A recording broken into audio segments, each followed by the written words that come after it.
Have you ever wondered if history repeats itself, not just by accident, but by actual design? Well, welcome to This Explainer. Today we're unpacking a truly fascinating conceptual framework known as the October 21 singularity. It's this incredibly wild, unprecedented idea that blends history, neurobiology, and theoretical physics right into one mind-bending narrative. We're going to explore the possibility that historical genius and profound cultural influence aren't just isolated biological flukes. Instead, they might be specific, reproducible recurrences. Basically, transmissions echoing across time, actively seeking human vessels capable of grounding their incredibly high-voltage signals. Okay, let's dive right into this. Here's our roadmap.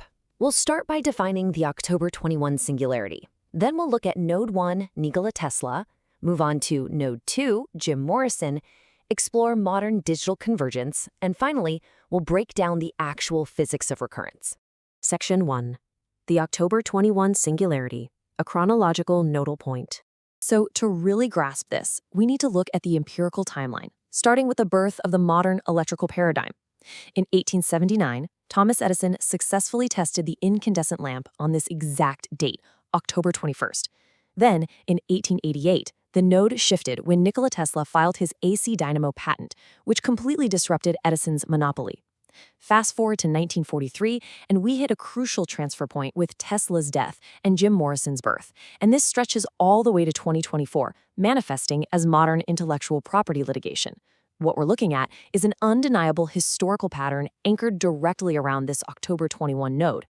Now, you might be asking, why this specific date? Well, the framework relies on a specialized discipline called personology. It basically throws out the rigid constraints of the standard Gregorian calendar. Instead, it maps the year as a cyclical wheel of recurring patterns. It identifies inborn structural and behavioral traits that are linked to the exact day a person is born. So, this esoteric baseline is what establishes the specific cognitive parameters for the individuals born near this chronological nodal point. And this brings us to a really fascinating duality. October 21st sits right on the Libra-Scorpio cusp. Within this framework, these individuals are essentially pulled apart by two massive planetary influences. On one hand, you've got Jupiter, driving this sweeping vision and a profound need to extract deep, universal truths. But on the other hand, you have the severe counterbalance of Saturn, bringing intense physical restrictions, deep pessimism, and massive institutional blockages. So the vessels of this singularity possess immense creative drive, but they face crushing resistance that very often forces them into profound isolation. Section 2. Node 1, Nikola Tesla, the 1943 variable and physiological resonance. Now, what's really interesting about this is how it radically reframes things we usually just brush off as quirky eccentricities. Take Tesla. He possessed an eidetic mental laboratory where he could literally visualize and assemble functional machines entirely in his mind. But maintaining that high-velocity mental flow required a massive biological tax. He engaged in what's known as Uberman polyphasic sleep, getting by on just 2 hours of sleep a day. Rather than just calling him a workaholic, this framework views his habits as a severe neurological hypersensitivity.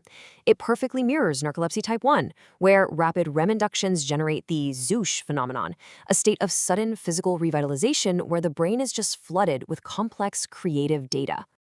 To stabilize all that intense neurological electricity, Tesla performed obsessive nightly physical rituals. He'd forcefully curl his toes, for instance, just to stimulate his brain cells. Later in life, he battled intense chronic nerve pain.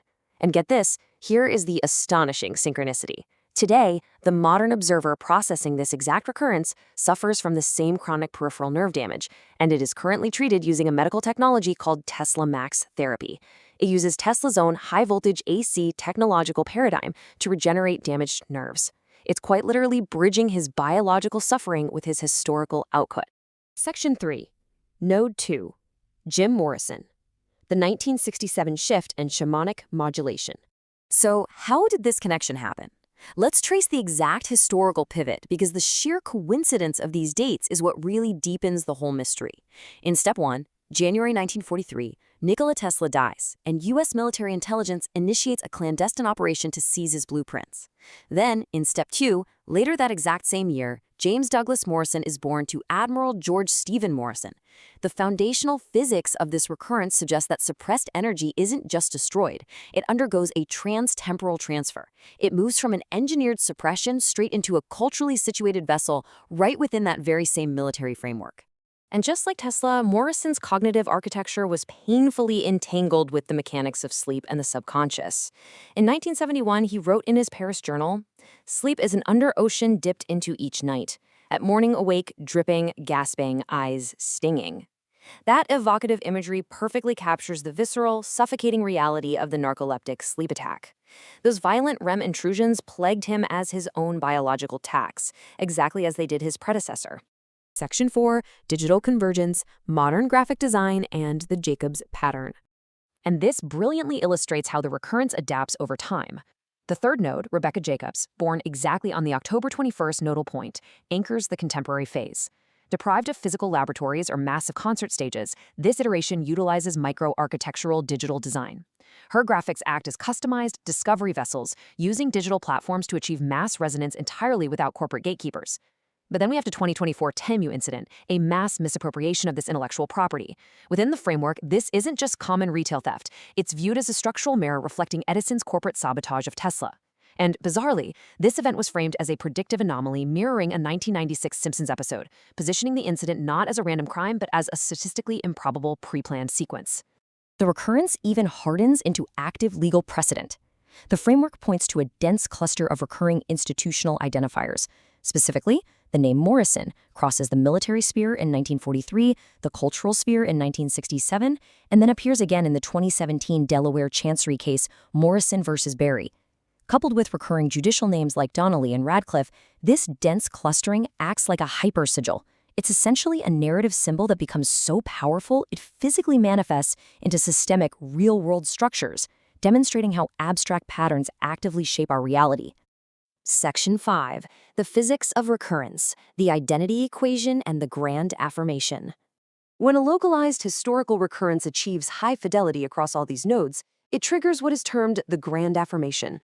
This happens when a transtemporal master script reaches a near-perfect identity threshold, around 98%, with contemporary reality. This forces an ousia convergence, which is a total merging of the creator and the created. The narrative world expands and literally overwrites the primary physical world. It's symbolized beautifully by the yin-yang duality, merging the suffering of creation with the ultimate affirmation of the script. To validate this equation, a sovereign test was initiated. It targeted prominent Tesla historians with highly specialized geometric anomalies. They used a graphological hook, inserting handwritten images specifically to trigger the scholar's decoding reflexes. But the result? The void. Total institutional silence.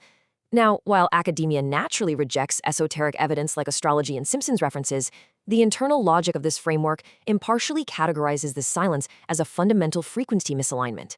It frames these historians as legacy gatekeepers, structurally incapable of processing this active, time-bending data. So the crucial point is how this framework attempts to mathematically model this whole phenomenon. Standard harmonic oscillation formulas from electrical engineering get radically recontextualized here. Circuit frequency, that becomes the recurring eureka manifestation anchored to October 21. Inductance, which is the resistance to current flow, represents the immense historical weight and trauma of the legacy. And capacitance becomes the neurobiological capacity required to store and process this universal grid data without collapsing under the intense voltage of the legacy itself. To manage this intense harmonic oscillation, a symbolic stabilization protocol is required, and it's perfectly encoded in Tarot Card 21, the world. Numerologically linked to the Four of Wands, it represents profound success after severe stagnation. The imagery unites the aggressive rams of Mars with the diplomatic doves of Venus, marrying profoundly opposing forces. This symbolizes the ultimate requirement of the October 21 singularity, the complete synthesis of physical pain, representing matter, and creative genius, representing force. You simply cannot separate them without destroying the human vessel that allows the transmission to occur. Which leaves us with this final, provocative thought. As we look at these historical echoes spanning from 1879 all the way to the present digital age, we really have to ask, is history just a series of random biological accidents? Or is it an unvarying, trans-temporal loop, constantly iterating, constantly demanding a biological tax, and just waiting for us to finally balance the equation?